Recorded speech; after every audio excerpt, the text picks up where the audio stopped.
Welcome back. You're still tuned into Halftime Report. Well, one sector which is buzzing and has been buzzing of late is the paper space.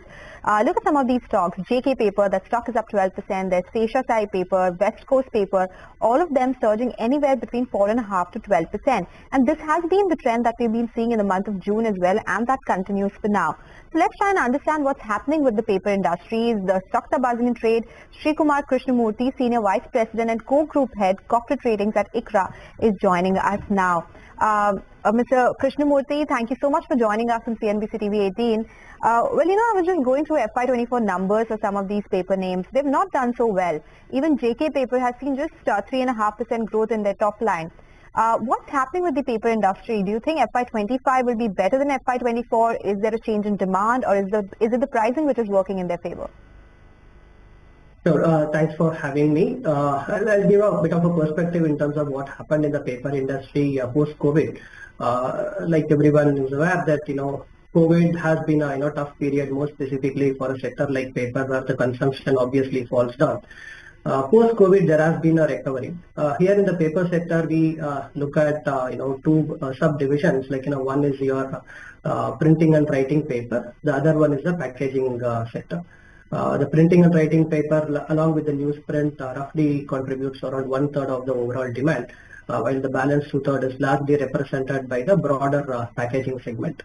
Post-COVID, the first sector within the paper industry to kind of bounce back is the packaging because of your increasing e-commerce sales, etc. But more specifically, the kind of rebound that has happened post-COVID was more pronounced, starting with packaging, but then it followed with printing and writing paper, as well as the education institutions and also the return to office culture as such, kind of supported. Not only the volumes, even the pricing was quite favorable. I'm talking about a period like financial year 22 or so. Following that year, while the volumes kind of stabilized, the realization still held high.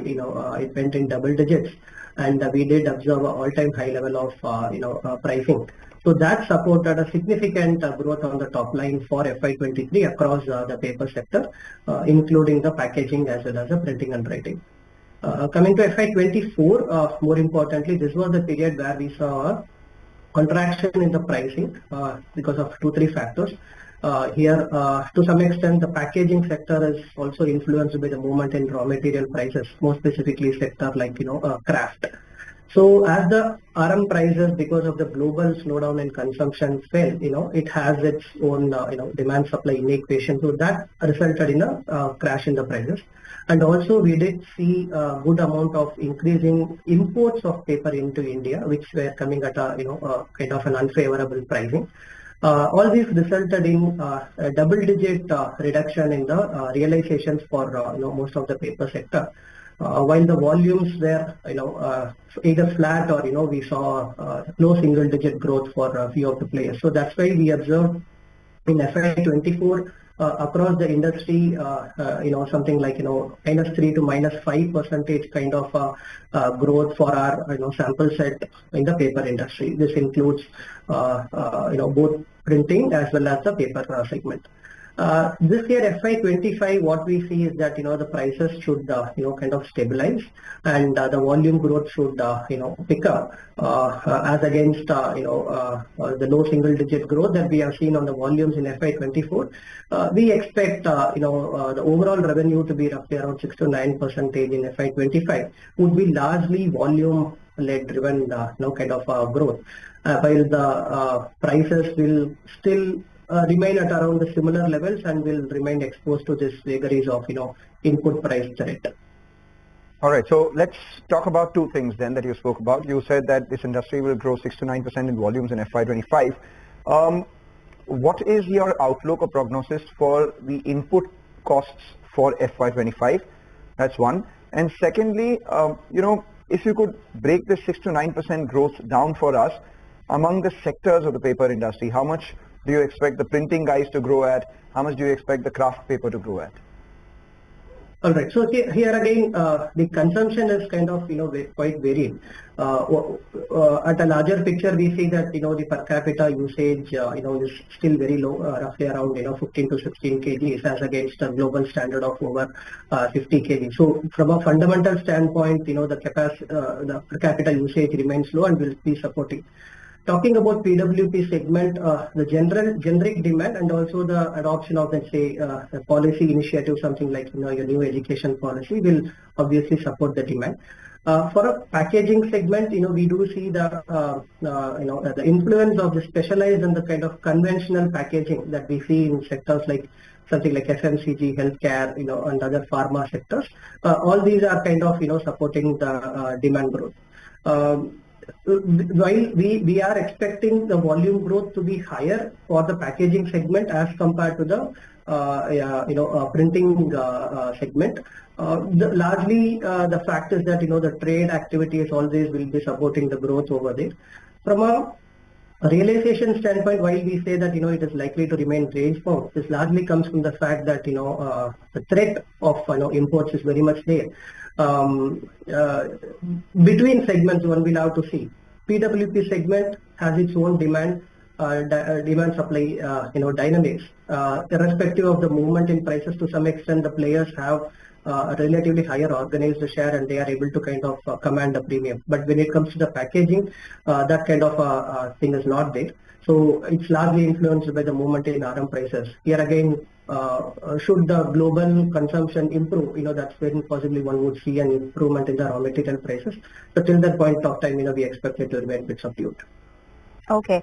Two-part question here, Mr. Krishnamurthy. First, you spoke about raw material prices as well, and there have been some street chatter or channel checks that I would suggest. They said because of the raw material prices, there was some pressure in FY24, but now maybe those things could reverse. Can you give us a sense of how raw material prices are panning out right now? And with the new education policy and the demand improving, how much will capacity utilization go up from here on? Are we seeing more capacity addition in the industry itself? Okay, from a capacity utilization standpoint, to answer you first, what we see is that substantial investments have happened more specifically in the packaging segment. This is just post-COVID. Sizable capacities have come in over there, largely anticipating the sustenance of demand over a longer period of time. These capacities are currently getting absorbed, but unfortunately with the higher influx of imports, this capacity utilization was affected in FY24. One would like to see from our channel check, what we understood was that close to 7 to 8% of the sales is getting reinvested, in the capacities, either for upgradation of the technological requirements and also for the generic improvement in the demand. I missed your first question, sorry. That was on raw material prices. Yeah, on the raw material prices. So here, here when we look at the cost structure, it is like either your wood pulp or the waste paper and the energy cost. So last year when I said the PWP realizations came down, the writing paper realizations came down by 20-odd%. The RM prices fell down by over 25-odd%. So still, to that extent of, catch up didn't happen. This year what we see is that, the prices are kind of holding up. We would expect that, the kind of activities to pick up and to support. Since it is also influenced by the global factors, it would be very difficult to comment on the movement in the RM prices on a long-term basis. But at this point of time, within the paper sector, we need to see what gets influenced significantly by the movement in the RM prices. One such segment is the kraft paper, because this is a relatively commoditized segment and generally remains exposed to the very sharp movement in RM prices. Despite favorable demand supply dynamics over there, one big factor that influences their margins, etc., is the RM prices, which has kind of played out per se. Okay, all right, Mr. Krishnamurthy, thank you so much for joining us today and making sense of what's happening in the paper industry. The stocks have been buzzing off late, so it's good to get some expert perspective as well. Time for a break.